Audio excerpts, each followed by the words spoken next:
The first sign that something was wrong came 6 days before my daughter's wedding. I was standing in the hardware section of a home improvement store, comparing 2 different brands of deck stain, when my phone vibrated. It was Emma. My daughter rarely called during work hours. She usually texted. I smiled when I saw her name. I remember thinking she was probably stressed about the wedding. Maybe she needed help with one last expense. Maybe she wanted advice. Maybe she simply wanted to hear her father's voice. I answered on the second ring. "Hey, kiddo." Silence. Not complete silence. I could hear breathing. Then another voice in the background. A man's voice. Daniel. Her fiancé. My smile faded. "Emma." She finally spoke. "Dad." Her voice sounded strange. Tight. Careful. Like someone walking across thin ice. "Everything okay?" Another pause. Then she said the sentence that changed everything. "I think it might be better if you don't come to the wedding." For a moment I thought I had misheard her. The store suddenly felt quieter. The lights brighter. The world slower. "What?" I said. She swallowed. "I think maybe you shouldn't come." A long silence followed. I looked down at my shopping cart. A bag of fertilizer. 2 paintbrushes. A roll of painter's tape. Ordinary things. Normal things. Meanwhile, my entire life had just tilted sideways. Finally, I asked one question. "Why?" This time Daniel answered. "Not Emma. Daniel." "Derek, please don't make this harder than it has to be." My hand tightened around the phone. I was 58 years old. I had spent 34 years building businesses, negotiating contracts, managing crises, handling difficult people. Yet I had never heard a future son-in-law address me with that tone. That mixture of politeness and superiority. The tone of someone explaining reality to a child. "We're expecting several high-profile guests," he continued. "Investors, executives, people from my family circle." I already knew where this was going. But I let him continue. "We just feel there might be some discomfort." Discomfort. Interesting word. Not embarrassment. Not shame. Discomfort. The kind of word people use when they're trying to make cruelty sound reasonable. "What exactly would be uncomfortable?" I asked. Another pause. Then Daniel said it. "The differences in background." I laughed. Not because anything was funny. Because sometimes the truth is so absurd that laughter is the only possible response. "My background." "Derek, say it." Nobody spoke. Then Emma finally whispered it. "We don't want people asking questions." That hurt more than anything Daniel could have said. Because it came from her. My daughter. The little girl who once refused to sleep unless I read 3 stories instead of 2. The little girl who used to leave sticky notes in my lunchbox. The little girl who used to tell everyone her dad was her hero.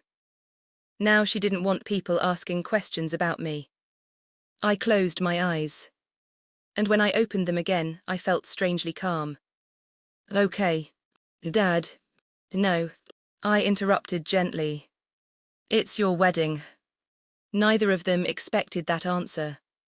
I could hear it. They expected anger. Arguments. Begging. Instead, I simply said, "I hope you have a beautiful day." Then I hung up. And as I stood there in the middle of that hardware store, holding a phone that suddenly felt very heavy, I realized something. The wedding wasn't where this story began. Not even close. Because if you want to understand how a daughter can uninvite her father from her own wedding, you have to go back much further. But this story does not start here. Welcome back to Revenge Cold Stories. Drop your first name and your city in the comments and subscribe before we go any further. My name is Derek Lawson. I was 58 years old when my daughter decided I would embarrass her wedding guests. But the truth is that people had been underestimating me for almost my entire life. I grew up in a small town in Ohio. Population 7,200. One traffic light. One grocery store. One high school. My father repaired farm equipment. My mother worked 27 years at the same diner. We weren't poor, but we were never comfortable either. Every dollar had a destination before it arrived. I learned early that appearances and reality were often completely different things. The nicest house on our street belonged to a man who filed bankruptcy twice. The oldest pickup truck belonged to a farmer who quietly owned over 800 acres. That lesson stayed with me. When I was 12 years old, I started mowing lawns. At 14, I repaired bicycles. At 16, I worked 30 hours a week after school. By the time I graduated high school, I had saved $11,400. To most people that wasn't much. To me it felt like freedom. I attended a state university. Paid my own tuition. Worked nights. Graduated with an accounting degree. Then I spent 12 years building a regional logistics company. Sold my share. Started another. Sold that too. Then invested in commercial properties. Over time the numbers grew. 5 figures became 6. 6 became 7. Eventually 7 became 8. Not overnight. Not through luck. Through 35 years of discipline. Yet almost nobody outside my business world knew. Because I never looked wealthy. I drove practical vehicles. Wore simple clothes. Lived in the same house for 22 years. People saw what they expected to see. And I rarely corrected them. Then Emma came along. She was born when I was 29. Her mother, Sarah, died when Emma was 12. Cancer. 9 months from diagnosis to funeral. The fastest and longest year of my life. After that it was just the two of us. Father and daughter. Learning how to survive together. I packed lunches. Learned how to braid hair. Burned countless dinners. Attended every school event. Every recital. Every parent conference. Every soccer game. I wasn't perfect. Far from it. But I was present. And for a long time that was enough. One memory stands out now. Maybe because of what happened later. Emma was 9 years old. A classmate was having a birthday party at an expensive country club. Most parents dropped their kids off. I stayed. Not because I wanted to. Because Emma asked me to. Halfway through the event, I noticed something. The wealthy parents clustered together. Talking. Laughing. Comparing vacations. Comparing cars. Comparing schools. I didn't fit. And they knew it. One woman asked where I worked. When I told her I owned a transportation company, she nodded politely. Then spent 10 minutes explaining business to me. As if I were a teenager. As if I had never read a financial statement. As if I didn't employ 83 people. I remember Emma watching that conversation. Watching the woman. Watching me. Later in the car she asked, "Dad, why was she talking to you like that?" I smiled. Because she thinks she knows who I am. Does she? No. Emma thought about that. Then she said something I never forgot. "That's okay, I know who you are." At the time I believed that would always be true. I was wrong. To be continued. Emma was 9 years old when she said those words. At the time I thought they meant something permanent. I thought love created immunity against outside influences. I thought years of trust could not be undone by a few new relationships. I thought wrong. As Emma grew older, our lives slowly moved in different directions. Not dramatically. Not all at once. The distance appeared the way cracks appear in a foundation. Tiny. Almost invisible. Easy to ignore until one day you realize they're everywhere. She was bright. Much brighter than I had ever been at her age. Graduated near the top of her class. Earned scholarships. Won academic awards. By the time she entered college, she had become exactly the kind of young woman her mother would have been proud of. Confident. Driven. Ambitious. I was proud too. In fact, I was probably too proud. Because I spent so much time celebrating her success that I failed to notice something else happening. Emma had become increasingly fascinated by a world neither of us came from. Status. Prestige. Elite circles. Exclusive opportunities. None of those things are inherently bad. The problem starts when people confuse them with value. And that's exactly what happened. She attended a university where many students came from wealthy families.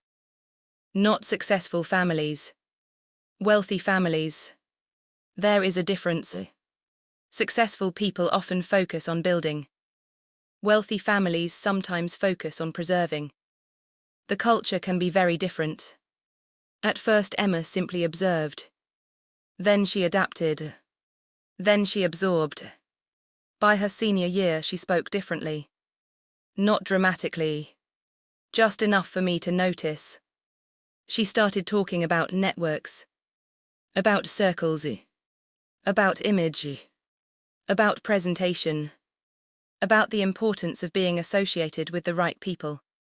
Whenever she visited home, our conversations changed. She still loved me. I never doubted that. But she no longer seemed to understand me. One evening, when she was 22, we sat on the back porch watching a thunderstorm roll across the horizon. She asked me a question. "Dad, why don't you ever try to look successful?" I laughed. "What does successful look like?" "You know what I mean." "No, I don't." She gestured toward my truck. A 7-year-old pickup. Clean. Reliable. Unremarkable. You could drive something nicer. Why? Because people notice. There it was. The difference between us. I shrugged. The people worth impressing usually don't care.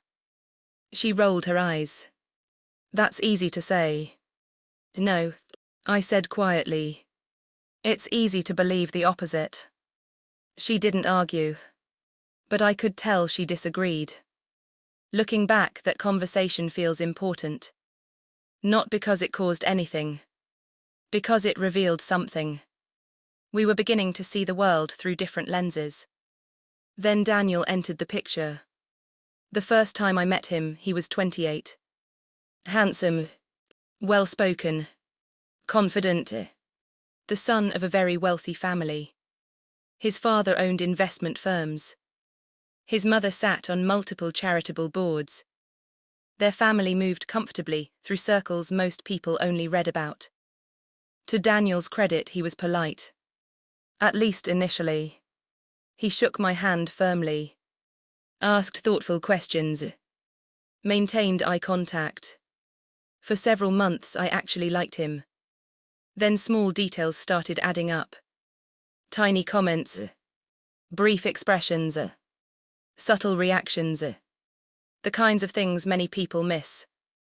For example, during one dinner, he asked where I had gone to school. When I told him, he smiled politely.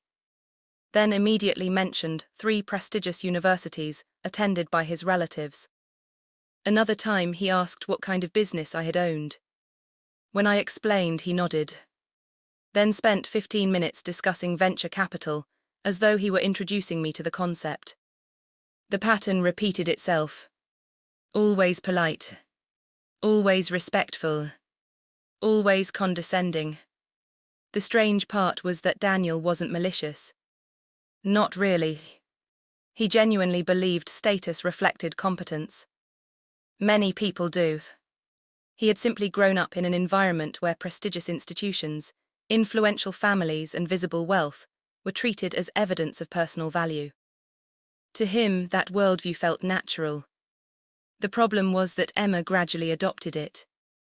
The more serious their relationship became, the more frequently I heard phrases that sounded suspiciously familiar. Perception matters. People judge. Presentation is important. Relationships open doors. All true, but incomplete. Very incomplete. Because none of those things tell you who someone actually is. 2 years after they started dating, Daniel proposed. Emma called me crying. Happy tears. Excited tears. The kind every father hopes to hear. I cried too after we hung up. Not because I was losing my daughter. Because I was gaining proof that despite all the changes, she had found someone she loved. At least that's what I believed. The wedding planning began almost immediately. And with it came the first serious warning signs. The wedding budget was enormous. Far beyond anything I would have considered reasonable. The venue alone cost more than my first house. The floral arrangements cost more than my first car. When Emma casually mentioned numbers, I initially assumed Daniel's family was paying. After all, they had substantially greater visible wealth.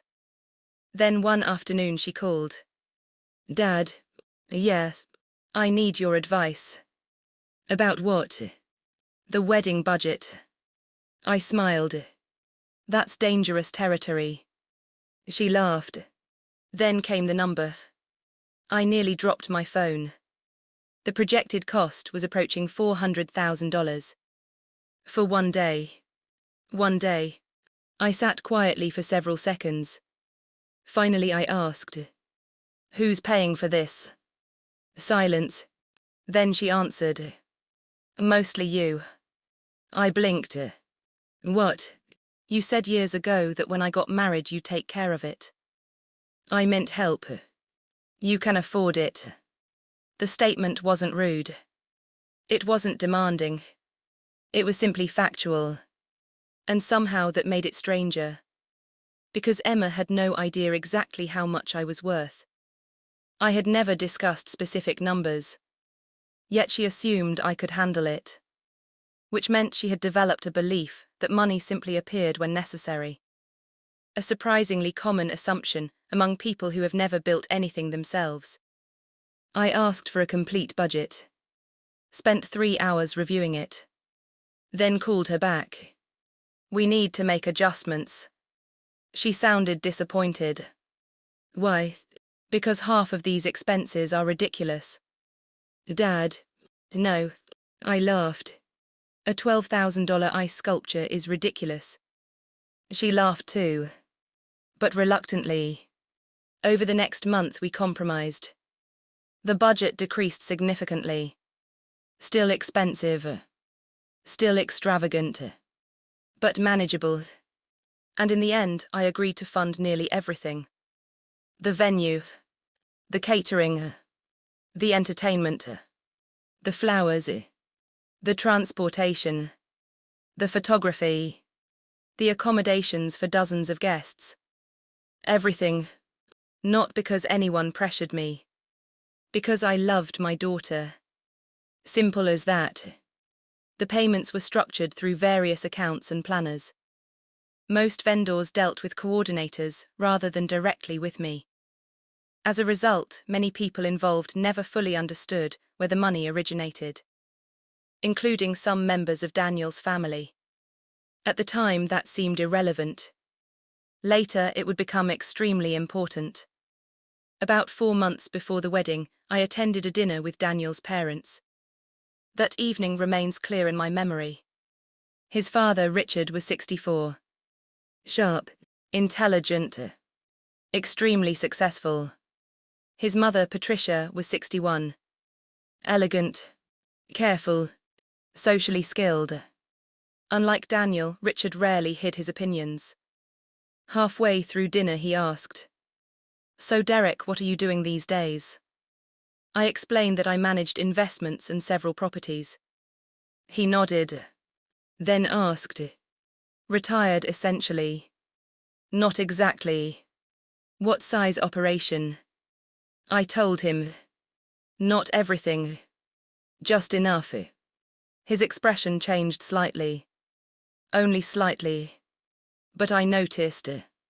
For the first time, he seemed uncertain about his assumptions. Then the conversation moved on. Later that night, Patricia pulled Emma aside. I wasn't supposed to hear. But I did. She whispered, "Your father seems very nice." Seems. Not is. Seems. A tiny word. A revealing word. At the time I ignored it.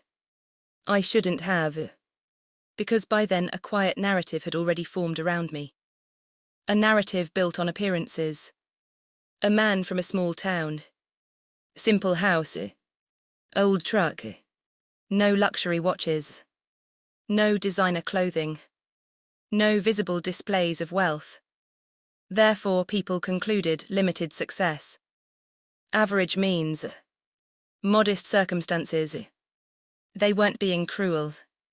Most of them weren't. They were simply filling in blanks using incomplete information. Humans do that every day. The trouble begins when assumptions become certainty. And certainty becomes judgment. I didn't know it then. But those judgments were already shaping conversations behind closed doors. Conversations that would eventually convince my daughter to remove me from the most important day of her life. And when that happened, the consequences would reach far beyond anything any of them imagined. To be continued. The first person to openly reveal those judgments wasn't Daniel. It wasn't Patricia. It wasn't even Emma. It was Daniel's older sister, Victoria. Victoria was 32 years old, a corporate attorney, and one of the most intelligent people I had ever met. She was also brutally honest. The kind of person who rarely said something cruel intentionally, but often said things others were too polite to voice. I met her properly during a wedding planning brunch about 3 months before the ceremony. There were 11 people sitting around a long table. Planners, family members, friends, everyone discussing seating charts, guest accommodations, transportation schedules, and reception details. At one point, someone mentioned private transportation for several VIP guests. The cost was astonishing, even by wedding standards. I quietly suggested a simpler option. Nothing dramatic. Just a practical alternative. Victoria laughed. Not maliciously. Not loudly. Just enough. Then she said, "Well, that's a very middle-class solution." The table became silent. Several people looked uncomfortable. Victoria immediately realized what she'd said. But it was too late. The words were already sitting there. Between all of us. Emma quickly changed the subject. The meeting continued. Nobody mentioned it again. But I noticed something. Nobody disagreed with her either. Because Victoria had accidentally spoken the assumption everyone else already shared. Middle class. Ordinary. Average. A father trying to contribute ideas to a wedding he couldn't fully understand. I drove home that afternoon thinking about that phrase. Not because it offended me. Because it reminded me of something from childhood. When I was 13 years old, a teacher once asked students to describe their future careers. One boy announced he would become a surgeon. Another said lawyer. Another said engineer. When my turn came, I said, "I want to own companies." The classroom laughed. Not because they were cruel. Because I didn't look like the type. My clothes came from discount stores. My father repaired tractors. My mother served coffee. People naturally placed limits on what they believed was possible for me. I learned something valuable that day. Other people's expectations often reveal more about them than about you. That lesson carried me through decades of business. Unfortunately, it did not prepare me for seeing similar assumptions affect my relationship with my daughter. The wedding plans continued. Every week brought another meeting, another decision, another expense, another opportunity for subtle signals. Daniel's family never directly insulted me. In some ways that would have been easier. Instead, they treated me like a pleasant outsider. Someone welcome to attend but not truly part of their world. Richard discussed investments with other guests but rarely with me. Patricia spoke about family traditions while quietly excluding mine. Victoria often explained things I already understood. Each incident was minor, almost harmless, but together they formed a pattern. And patterns matter. One evening Emma visited my house alone. That had become rare. The conversation happened at Richard and Patricia's house. I wasn't there. Emma later described parts of it. Other details came from people who eventually felt guilty enough to tell me the truth. When all the pieces were assembled, the picture became painfully clear. It started as a discussion about the wedding reception. Guest logistics, VIP seating, media concerns. Nothing unusual. Then someone mentioned family introductions. Who would be seated where? Who would be acknowledged publicly? Which relatives would be included in various moments during the evening? That was when my name entered the conversation. According to Emma, it was Patricia who spoke first. Not cruelly. Not maliciously. Just cautiously. Derek seems like a nice man. Whenever someone begins a sentence that way, bad news usually follows. But, Daniel asked. Patricia hesitated. Then continued. I'm just concerned there may be some awkward moments. Richard apparently nodded. Victoria remained silent. Emma immediately became defensive. What kind of awkward moments? Patricia carefully chose her words. The guests coming from our side may not fully understand. She stopped, looking for a polite way to say something impolite. Richard finished the sentence. They may assume certain things. Emma later admitted she didn't challenge that statement. Not immediately. Because deep down she already knew exactly what they meant. The assumptions are the same assumptions everyone had been making for years. That I was an ordinary man. A modest man. A man from a small town who had somehow ended up connected to a much wealthier family.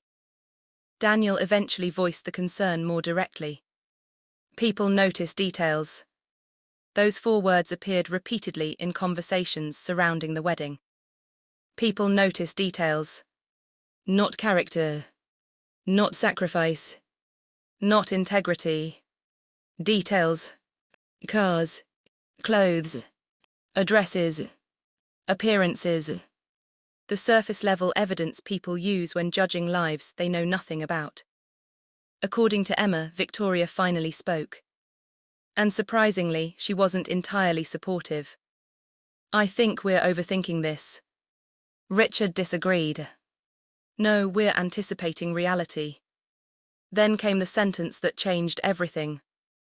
Daniel said, I just don't want the wedding becoming a topic of conversation for the wrong reasons. The room became quiet. Because everyone understood what he meant. My existence, my presence, my background, my image. I was the wrong reason.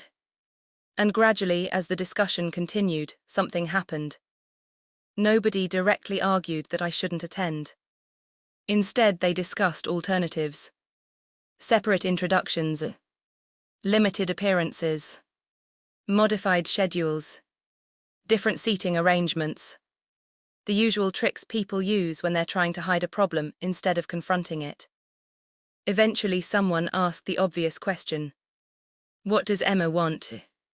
And that was where everything truly fell apart. Because Emma didn't immediately say, my father belongs there.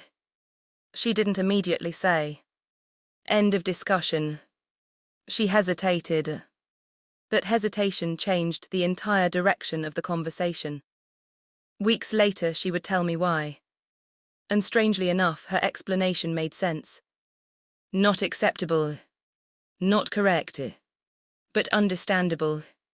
For nearly 3 years, she had been living inside Daniel's world. 3 years surrounded by people who measured success differently. 3 years hearing subtle messages about status, prestige, presentation, image. Eventually, those messages stopped sounding foreign. They started sounding normal. By the time that family discussion occurred, she wasn't consciously choosing between loyalty and appearance. She genuinely believed she was trying to avoid conflict. That's the dangerous thing about social pressure. Most people don't recognize it while it's happening. They mistake adaptation for wisdom, compromise for maturity, surrender for practicality. The meeting ended without a decision. But the seed had been planted. And once planted, it grew quickly. Over the following weeks, Emma and Daniel discussed the issue privately. Again and again. Every conversation pushed her slightly further from her instincts, slightly closer to his. Until eventually she made the phone call. The call I received in the hardware store. The call where my daughter uninvited me from her wedding. The strange part is that after hanging up, I didn't cry. Not immediately. I drove home, parked the truck, walked inside, fed the dog, watered 2 plants, answered 3 emails, made dinner. Normal things, routine things. Sometimes pain arrives too large to process all at once. The mind delays it, stores it temporarily. Like a computer buffering information it cannot yet handle. The tears finally came around midnight. Not dramatic tears. Not loud tears. Just a quiet realization. I had spent 29 years trying to be the father Emma deserved. And somehow we had reached a point where she believed my presence might damage her wedding. That realization hurt more than anger ever could. The next morning my phone exploded with notifications. Apparently Emma had informed several relatives. News travels fast inside families. Especially bad news. My younger sister Laura called first. She was 54. Protective, direct, and completely incapable of minding her own business. Derek, tell me this isn't true. It is. A long silence followed. Then, are you kidding me? No. What exactly is wrong with those people? I laughed softly. Laura. No. She interrupted. I'm serious. I understood her anger. But anger wasn't what I felt. Mostly sadness. And disappointment. Not in Emma alone. In the entire situation. Because I could see how it happened. That made it harder to hate anyone. Several other relatives called. Most reacted similarly. Shock, disbelief, outrage. One cousin offered to confront Daniel personally. I strongly advised against it. The last thing I wanted was more drama. Over the next few days, wedding preparations continued without me. The silence from Emma became especially painful. No calls. No texts. Nothing. Part of me expected her to reconsider. To wake up one morning and realize how wrong this was. But that call never came. Instead, I received a formal email from the wedding planner. A polite logistical update. Various schedule changes. Adjusted guest lists. Transportation revisions. My name absent from every document. Officially removed. It felt oddly clinical. As if 29 years of fatherhood had been erased by administrative paperwork. Meanwhile, something else was happening. Something nobody anticipated. Questions were beginning to spread. Not among my relatives. Among Daniel's guests. Several people had noticed my absence. especially those who had attended the engagement party. Some quietly asked why the bride's father seemed uninvolved. Others wondered why he wasn't participating in traditional events. Curiosity grew. Speculation followed. Ironically, the very people trying to avoid awkward conversations were creating new ones. And unlike assumptions about me, these conversations involved actual concern. Because most people, even wealthy people, understand that excluding a parent from a wedding is unusual. The closer the ceremony approached, the more uncomfortable certain guests became. I learned later that Michael Reynolds was among them. The same businessman I had spoken with during the engagement party. After noticing my absence, he reportedly asked several questions. Questions nobody could answer convincingly. That mattered more than anyone realized. Because Michael wasn't the only influential guest who knew me. Not even close. The truth was that over 35 years in business, I had quietly built relationships across multiple industries.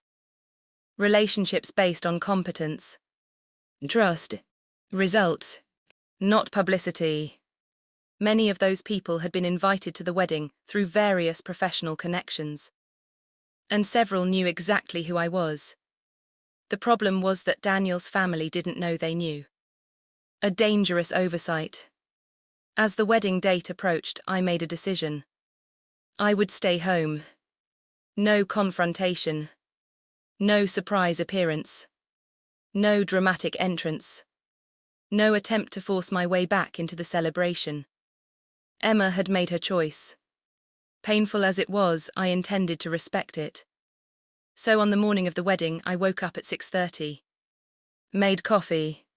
Sat on the back porch. And watched the sunrise. Somewhere across the city, my daughter was getting ready to marry the man she loved. Without me. I won't pretend that was easy. It wasn't. At around 10 o'clock, I opened an old photo album. Pictures from years earlier. Emma at age 5. Emma at age 10. Emma learning to ride a bicycle. Emma graduating high school. Emma leaving for college. Thousands of memories compressed into a few pages. I spent nearly 2 hours looking through them. Then I closed the album and placed it back on the shelf. Around noon my phone rang. Unknown number. Normally I wouldn't answer. Something told me to pick up. Derek. Yes. This is Melissa. The wedding planner. Her voice sounded nervous. Extremely nervous. I sat up straighter. Is everything okay? A pause. Then she said, actually, no. And at that exact moment, hundreds of guests at the reception venue were about to discover a truth nobody had bothered to investigate. A truth hidden in contracts, invoices, bank transfers, and years of quiet success. A truth that would transform the entire celebration before the evening was over. To be continued. Actually, no. Melissa sounded as though she had been running. I could hear noise in the background. Voices, music, movement. The wedding ceremony itself had already taken place. Emma and Daniel were officially married. The reception was beginning. And something had gone wrong. What happened? I asked. Melissa lowered her voice. I don't know how to explain this quickly. Try. Another pause. Then she said, several vendors are refusing to proceed until a financial issue is clarified. I frowned. What kind of financial issue? Your accounts. For a moment I didn't understand. Then everything clicked. The master contracts. The payment structures. The funding arrangements. Apparently someone had finally started asking questions. And those questions had produced answers. What exactly is the problem? I asked. Melissa exhaled. There isn't actually a problem. Then why are you calling me? Because people just discovered where the money came from. I leaned back in my chair. Interesting. Very interesting. What happened? Melissa explained.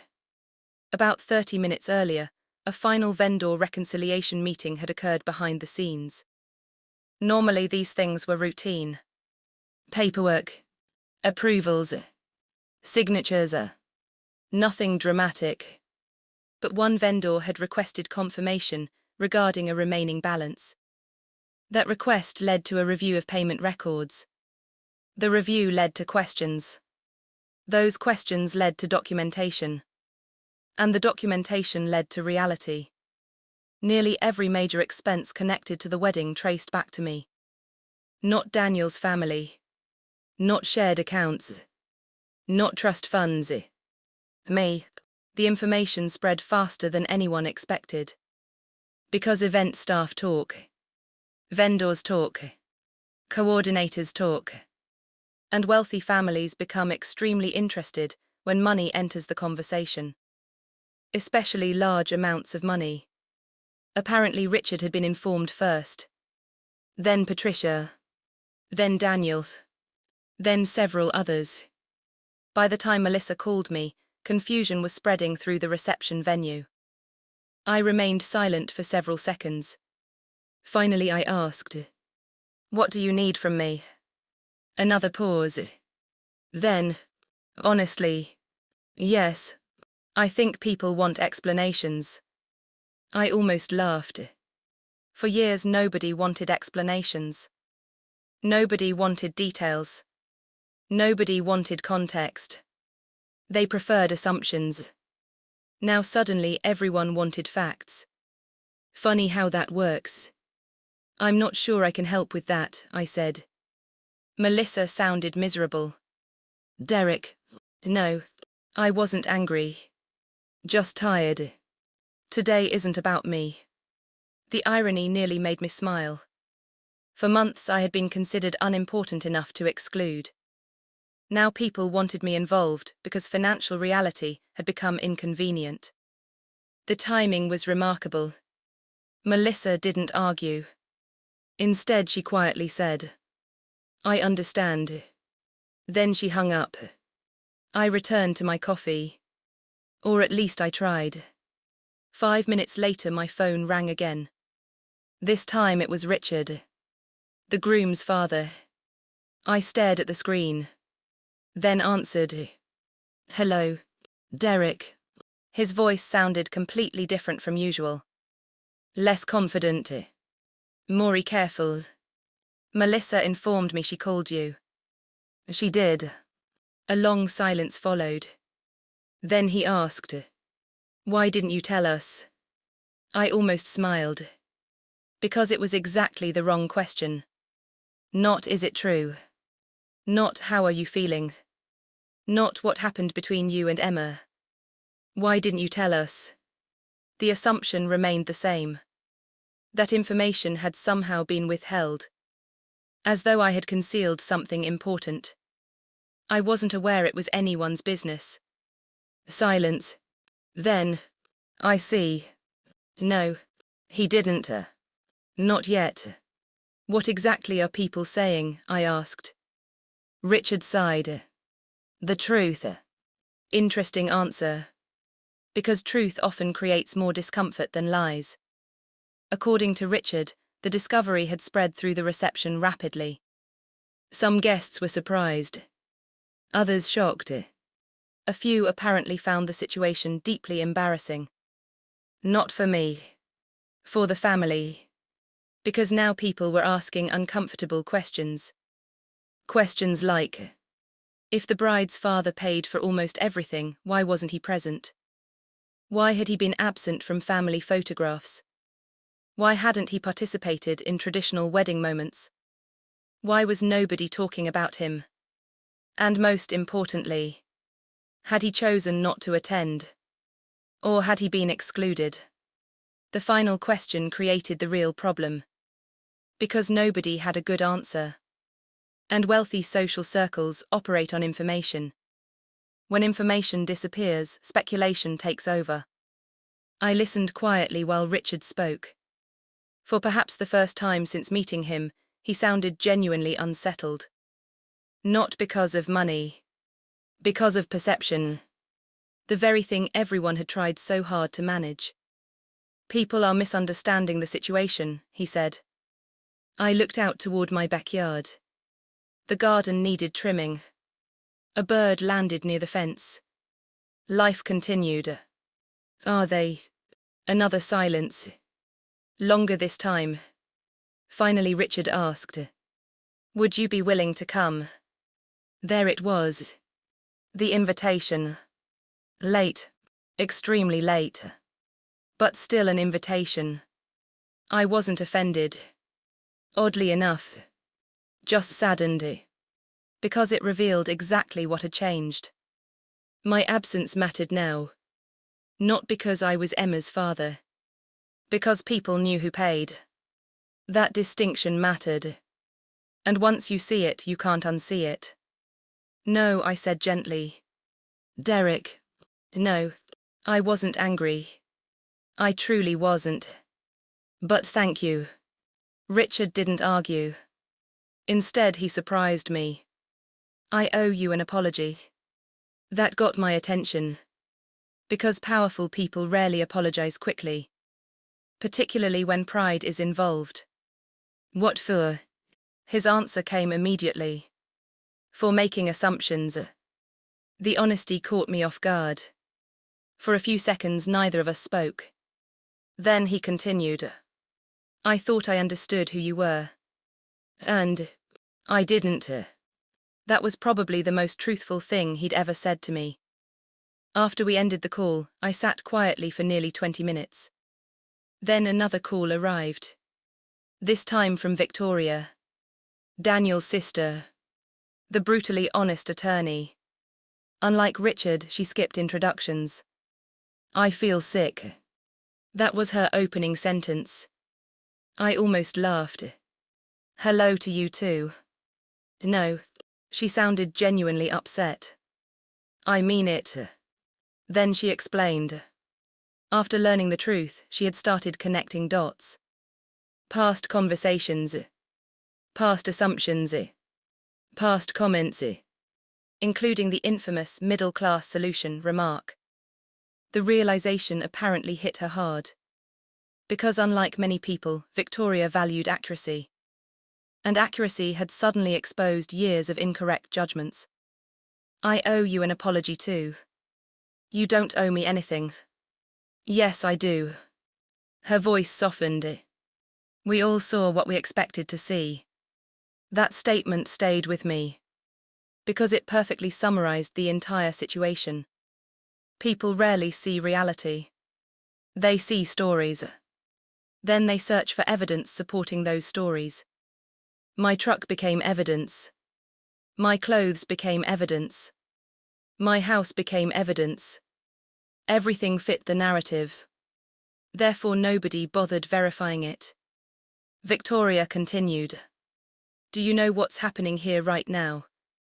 No, you should.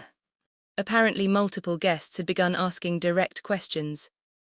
Some of those guests knew my professional background. Others knew companies I had built. Still others knew people who worked with me.